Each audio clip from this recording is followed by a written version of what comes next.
Jay Stengel, and this is my partner, Charlie Penn. We're going to be demonstrating some survival techniques. And today, we're going to Washington. And what we're going to be doing is tucking and rolling from a helicopter from 15 feet. Here we go!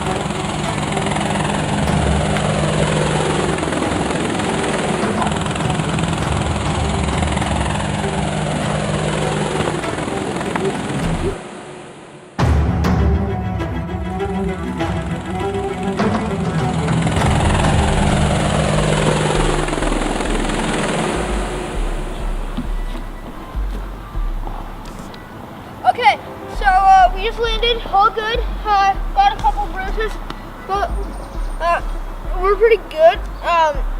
So there's one more guy we need to meet up with. He's Remy Harp, and he's just north of here. And anything else you want to say, PJ? Yeah, let's head there.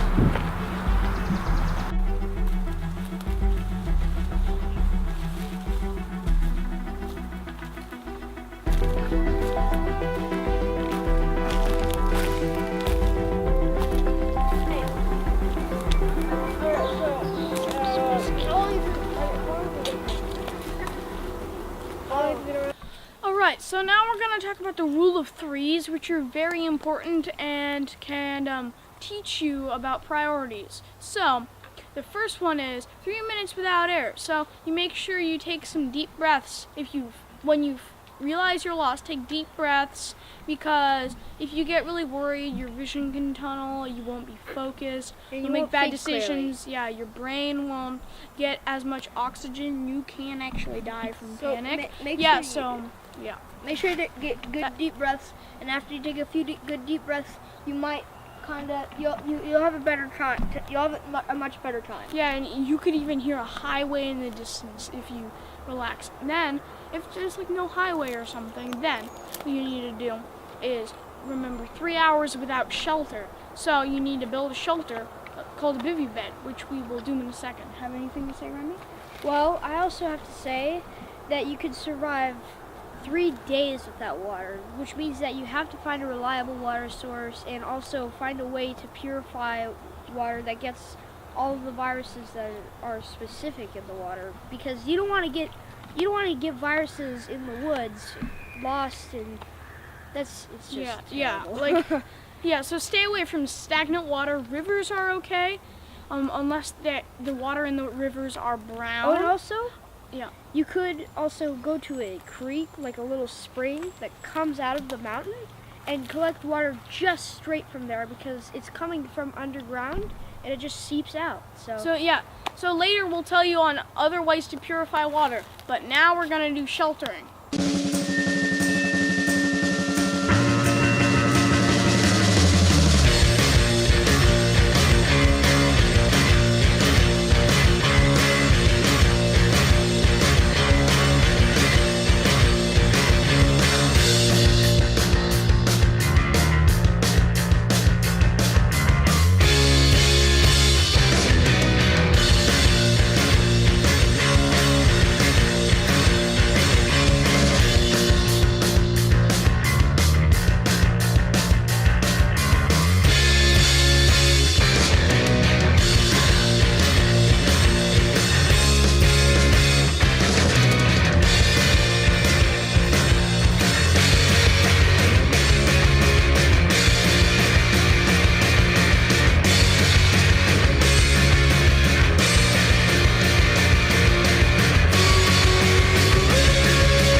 Now we're here. We made this nice bivy bed. It took us a really long time, like about 20 minutes, but this is enough. You may be a little sleepless, but you could relax on here, you know. You could get warm because of all of the debris. And also, you know. So what you would do is, you would just sit here on this. You have wind protection, and you have slight protection from the pine needles. The rain should slide off the pine needles, and Yeah, so the reason that this is so good is because this debris here, it has a lot of just space in it, and it's not a place that cold air can get trapped. So sitting down here, you would die because it's just so cold. Like even during the daytime now, it's freezing. So basically, that's a bivy bed. So yeah. Yeah. And so what you're gonna want to do is you're gonna want to gather some debris. You can get it on the ground, kind of dead or rotten pine needles, dirt maybe, but not too much dirt. What you really want. So is you the want pine this needles. stuff. It's dry and it's warm. But if you go even further to like this stuff, for example, this is dirt and it's cold. It retains moisture. It's damp. It's not the stuff that you want to be sleeping on in a really cold night. So anyway, you need armfuls of debris. Okay? Guess how long it took us? 20 minutes to get enough debris just to put it on there. Just to survive. Just to survive.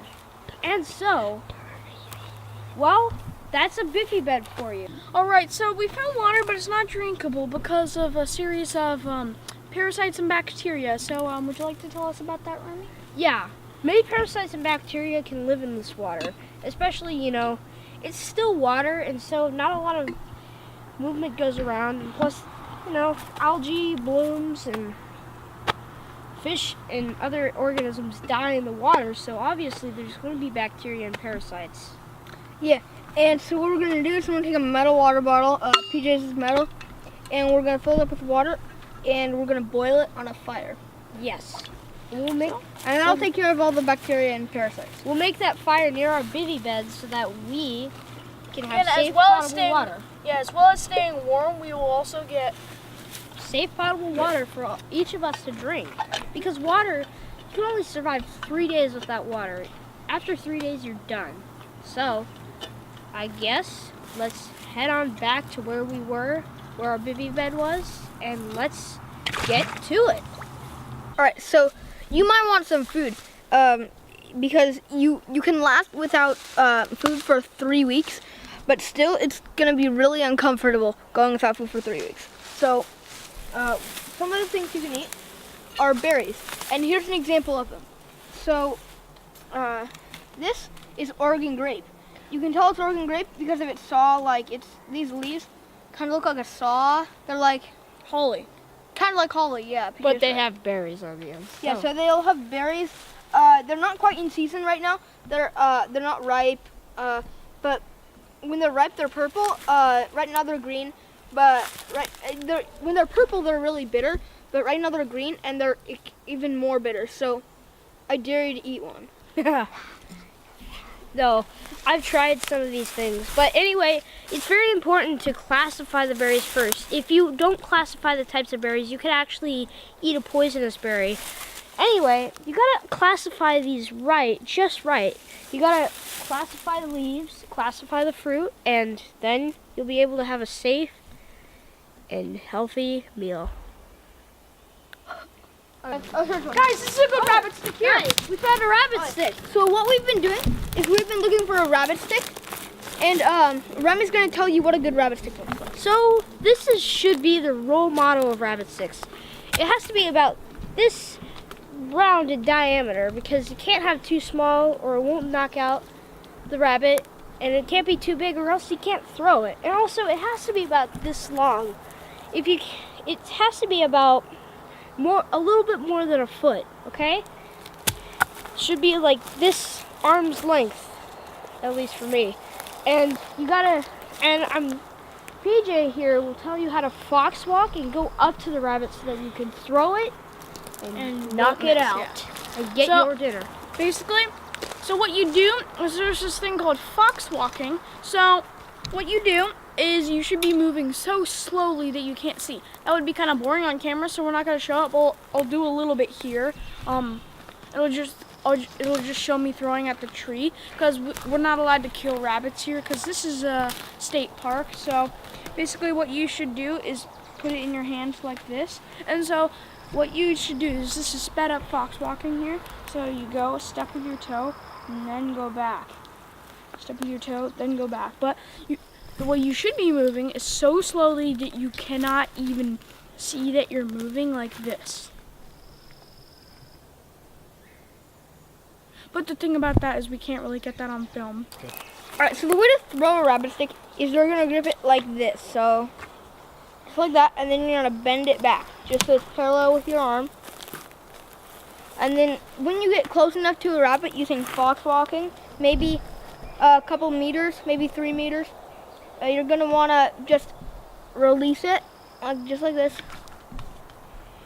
And like that, but you gotta do it maybe more at an angle. So like that. No. And gonna throw it at an angle, and make sure to aim. It's kind of hard, so you might want to practice first. And so I'm aiming for this big Douglas fir right there, and I want to see if I hit the target. I hit the ground. Yeah, we're a little out of practice. We haven't done this in a few months, so. Yeah, I'm gonna try it one more time, but probably. Yeah, that's dinner. Except you'd have to right find a there. whole new rabbit. If you miss, it's over. The rabbit will run away.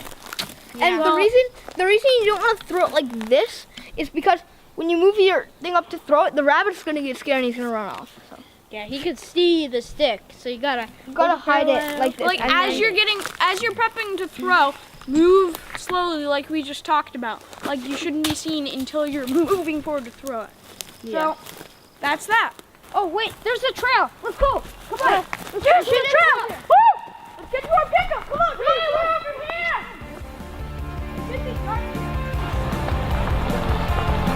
Wait, there's a pickup. Come on. Come on. Come on, Riley.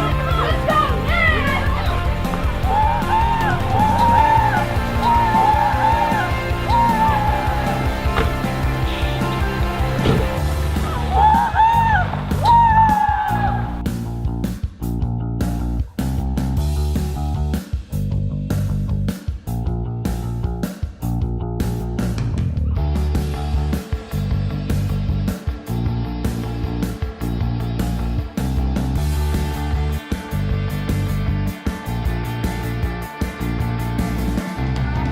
So this has been a fun film to make, but there's been some fighting along the way, and but we've gotten past it, and we're still friends. So, but it was really hard, and we just pushed past it, and I'm very proud of this film, and I hope you guys enjoyed.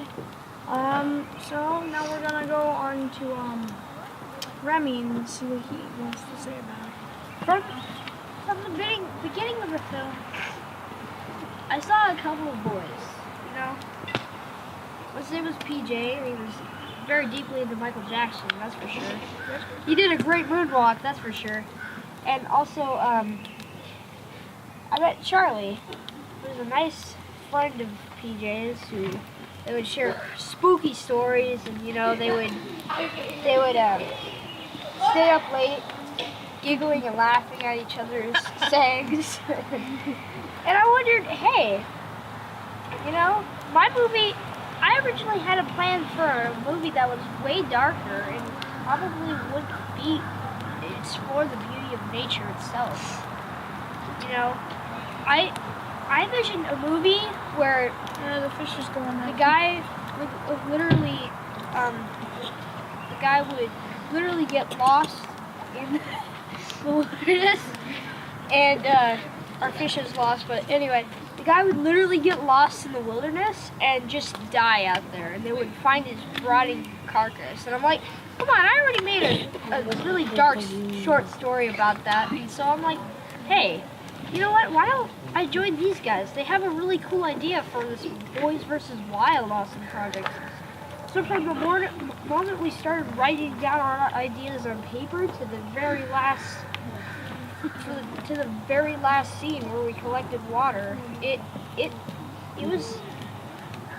was a roller coaster, you know. We had our happy times, but we did have our sad times. I just would like to thank everybody for holding their sanity and all of us for working together to create a really nice project. And also, I would like to hand it over to Charlie to see what he has to say. All right. So it was actually really, really fun. So some challenges. Well, number one, we didn't get along all that well.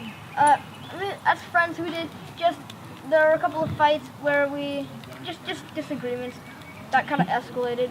But there are other challenges, like physical challenges, like building the bivy bed. That took us 20 minutes, and armloads of disgusting, spidery, infested dirt. yeah. And when we got back, we were just like totally tired and wiped out, so we just like laid down on the floor and stuff. Anyway, it was really fun. Yeah. And acknowledgements to the two cameramen, Evanson and Jonathan. And acknowledgements to the main and